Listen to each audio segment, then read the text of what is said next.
Okay, staying in section 4.6. Still looking at that continuity stuff.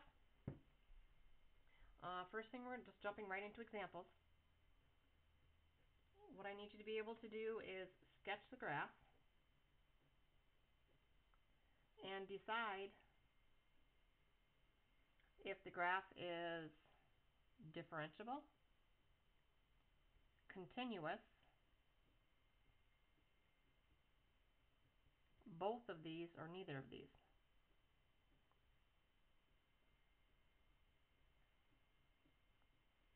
At the given value of c.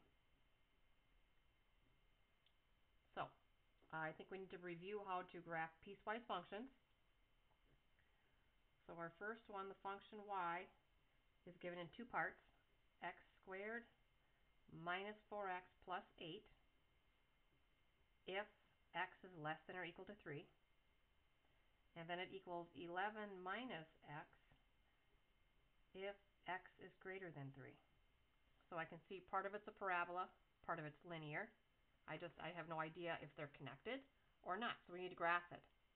So I think it's worthy to write down the y, what the two equations you need to type into the calculator. You need to type in the function in parentheses, and then you're going to divide by the domain in parentheses. That way it'll only graph that part of the function, nothing else. And then for y2, you put in the second part in parentheses and divide by the domain in parentheses. And I'll take the time to do this one just real quick to show you where everything's at again in case you've forgotten. Let's see, that's best there. So we got y equals, clear that out, x squared minus 4x plus 8 divide by, in parentheses, x. And remember, the less than and greater thans are under test, right here. Test, less than or equal to 3. And then the second one is that line, 11 minus x,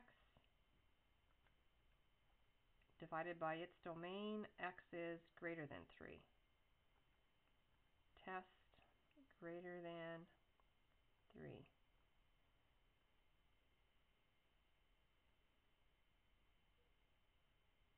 And we were looking at that value of 3, and you can see that's where they're ending and starting.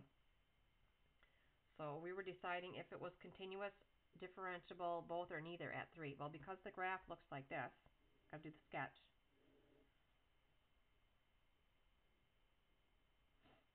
It has this going on, and this is the one that's equal to 3, so that's going to have the filled in circle. The line has the x greater than 3, that's going to have your open circle. So it looks like that. So it's definitely not continuous, so it's not differentiable, so this one is a neither.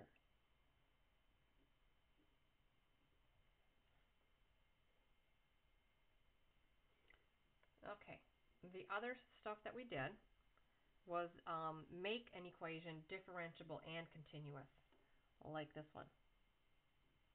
Yesterday we solved a system, and I think you had one in the homework.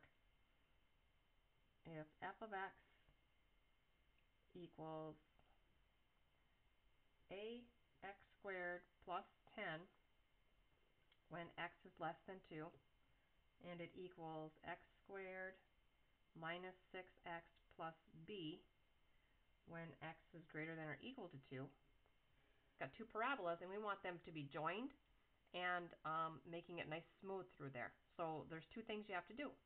You set the equations equal. So ax squared plus 10, I want that to come out equal to x squared minus 6x plus b, and I want them to come out equal when it's at this break value where x equals 2. So now you substitute your 2 in, so it's a times 2 squared plus 10 equals 2 squared minus 6 times 2 plus b. Let's see, that's going to give us 4a plus 10 equals 4 minus 12 plus b. It's going to give me negative 8 plus b equals 4a plus 10. Well, at this point, I've got one equation with two unknowns. I can't solve it. So the second thing you can do is to set the derivatives equal to each other and solve that, or at least have two equations that you can solve as a system. So I'll do derivatives next. So the derivative here, remember the a is a constant, so 2 times a, x to the first power. Derivative of 10 is 0. I want that derivative to equal this derivative. This derivative is 2x minus 6, and b is a constant. Derivative of a constant is 0. Now I know I want these derivatives equal when x is 2, so I can now put 2 in for the x again, just like I did here. So that's going to give me 2 times a times 2, 2 times 2 minus 6. Well, this one's nice. I'm going to be able to solve for a because the b dropped out. So this is 4a. 4 minus 6 is a negative 2. A is a negative 1/2 when I divide by 4. Now I can take that a. I don't have to solve a system. I can substitute in for the a here and then solve for the b. So now I can go 4 times the negative 1/2 plus 10 equals negative 8 plus b. So that's going to give me a negative 2 plus 10. I think I'll add the 8 to both sides right now, plus 8 equals b. So if you do the math here, I think b equals 16. So all it asked for was to find a and b to make them differentiable and continuous. We could sketch it, but I don't think I want to take the time to do that because you won't watch it anyway. And then at the end of this assignment, there's just a couple of story problems that I kind of want to get you started on those, so there's not a million questions there. So this next example is the start of number 35. Little engineering application, putting in a railroad track. And it gives you a little history about the railroad stuff. It says curves on a railroad track are made in the shape of sections of cubic parabolas rather than arcs of circles. This ensures that locomotives gradually are eased into the curve and thus prevented from derailing. Suppose the track goes along the negative x-axis and starts curving at time x equals 0, such as placing your coordinate plane at that spot. By the time the curve reaches 100 yards out, the track lies at a 45-degree angle to its original direction. And then on the other page, they show you the curve and give you the equations. So I'm going to take the time to write that down. So what we have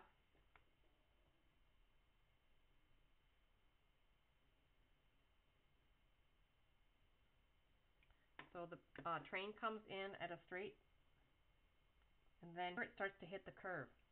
And it curves up. Then at 100 feet out,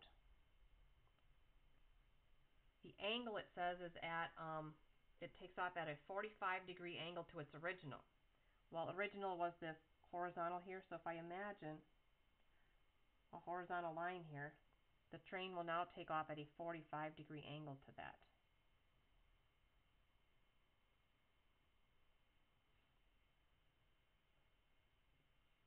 Okay, so the equation for this track of the path is in 3 parts. This part is a horizontal line. Horizontal lines are y equals, so, and they give you these in the book. So the function is the path of the track. It has 3 parts to it. It's y equals 0 when x is less than 0. Once it hits here, it's on that curve, and the curve is ax cubed, a cubic parabola. To me, that's a cubic function. And that's from x starting at 0 to 100. So 0 is less than or equal to x is less than or equal to 100. And then at 100, it takes off in this linear path, and the equation of that is x plus b, which we don't know. And I know the slope is x because it's at a 45-degree angle, and the rise over the run on a 45 is 1 over 1. So that's why it's the 1x, but we don't know where it's actually going to hit. So it equals that linear function when x is greater than 100. Okay, so the first part of this problem, because they give you the equations, all they want you to do is find a and b. And I think you can do that, and we'll leave that for you. Part B is where I think you're going to need some help. So you can do this problem in your notes here, or you can do it later in the homework. It doesn't really matter. Part B says, show that at x equals 0, that's just a glare on that, where the train first enters the curve, that the rate of change of slope is 0. The rate of change of slope. Also, so that thereafter the slope increases uniformly with x. Well, that's that. Rate of change of slope.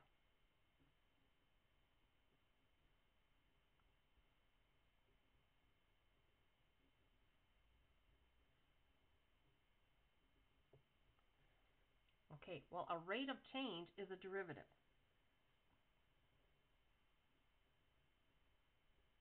But it's the rate of change of slope. I don't have a slope equation. I've got the path equation. I can get the slope at any point by doing the derivative. So this itself is a derivative. So when you do your first derivative,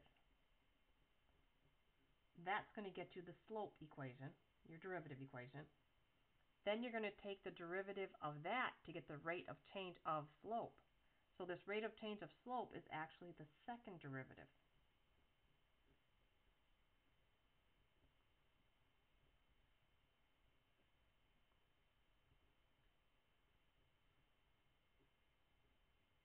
Okay, and they wanted this at x equals 0, both of these, at x equals 0.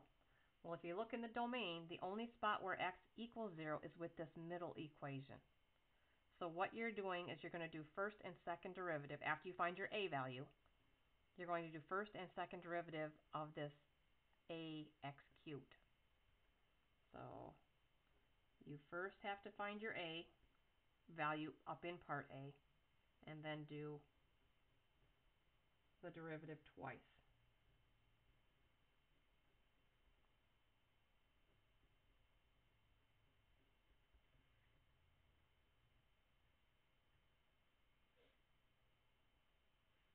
Okay, and then that's all the help I'm giving you on that one. 36 you're going to need a little help on, and 38. So 36,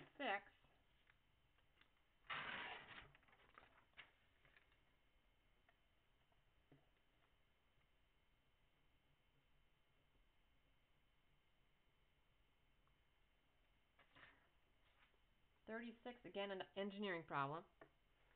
We've got the fork on a bike here. It says the bicycle frame design problem. It shows the side view of a bicycle frame's front fork holding the front wheel.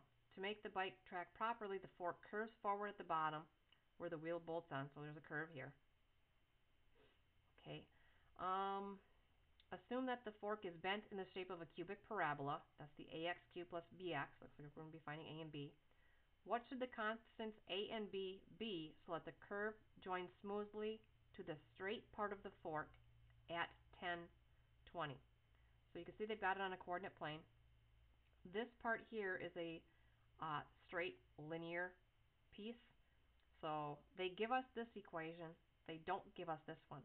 I'll help you get that equation, and then it's going to be up to you to solve for the a and the b after that. So here's a picture right from the book. Here's the curved fork. Then once it hits there, it goes linear again.